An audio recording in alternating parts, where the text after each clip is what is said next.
while this election campaign has just begun, misinformation is already spreading. From claims that Liberal leader Mark Carney served as a, quote, unelected prime minister, to terms like inauguration being confused with a swearing-in ceremony. Here to debunk those misconceptions is journalist Rachel Gilmore. Rachel, welcome to Your Morning. Great to have you here. Hey, thank you so much for having me. Now, what is true here is that Mark Carney did not win a general election. He won a Liberal leadership race, and that's led some to claim that he is a, quote, unelected prime minister. Is this misinformation, and why is that belief incorrect? Well, the most important thing right off the bat is that we don't elect prime ministers in Canada, right? So I guess technically every prime minister is to some degree unelected unless you live in the riding and are voting for them as your MP. They just are the individual who happens to be the party leader of the party who wins. So it's just super misleading to call a prime minister an unelected prime minister because, again, technically they all are. Yeah, and he's a party leader and the leader of the Liberal Party. Hey, good morning to the construction workers that just walked by our window out there. Rachel, listen, this isn't the first time somebody has become prime minister without a general election. So can you walk us through what happened before? So I love this. The last time that this happened, it was when the elder Trudeau resigned. So his successor, John Turner, won the leadership race without a seat in Parliament. And so he was initially sworn in without a seat. He had to watch the debates from the gallery. And so this has happened before, and it's happened with a Trudeau resigning before. And guess what? Democracy still exists. Our parliament is still there. Nothing has fallen. So there's nothing to worry about here. Yeah. You know, the other one that I've seen floating around is that because Mark Carney does not have a seat in the House of Commons, he's not allowed in there. Some people claiming it means he can't come into Parliament. What does it actually mean for the presence that he is allowed to have in the House?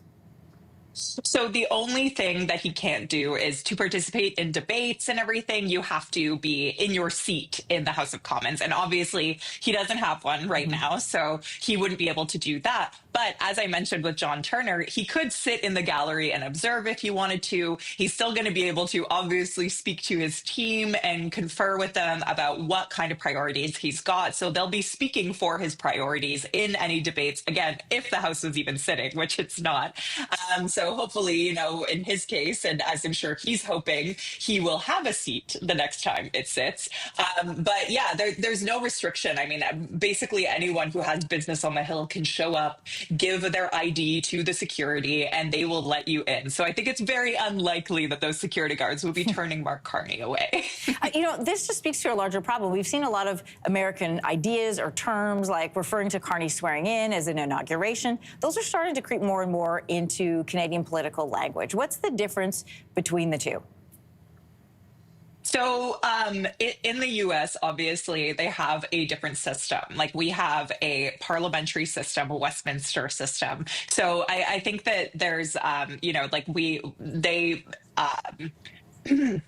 in Canada, it's just an entirely different system of governance. And the reality there is that the leaky information environment between Canada and the US and the fact that we get so much more news from Americans has led to this reality where a lot of people seem to get confused. We also hear people talking about electoral colleges and stuff. And it's just, we need to understand that we live in a totally different system of governance. It's still a democracy, but it is fundamentally not the same. So you can't base your understanding of the Canadian system and the processes that we have on these US ways of doing things. You know, some people may see this as, you know, not really a big, you know, so I got a term wrong here or there. It's not a big deal. But when you deal in news and information and words matter, why are some of these trends concerning in the larger context, especially when we're talking about an election campaign? Well, it speaks to a lack of understanding of how our democracy works, right? And every time I see that, I get concerned about people's freedom to form their own opinions about our society and about the issues that they're going to be voting on, right? Because if they're getting information that tells them that our democracy works in a way that it doesn't, then that impacts their ability to make informed decisions about the things that they believe, right? Because if it's being fueled by misinformation or by wrong information that is American, for example, then you aren't actually making a decision based on the facts. Yeah, if you want to make an informed decision, it's best not to do it on mis or disinformation. Journalist Rachel Gilmore, it's been great to have you on your morning, and I want to let everybody know you're going to join us every week throughout this campaign for a Fact Check Friday. We're going to take a closer look at what's been said throughout the week on the campaign trail. You're going to fact check it for us every Friday. Can't wait for that. Thanks so much, Rachel. I am so excited. Thank you.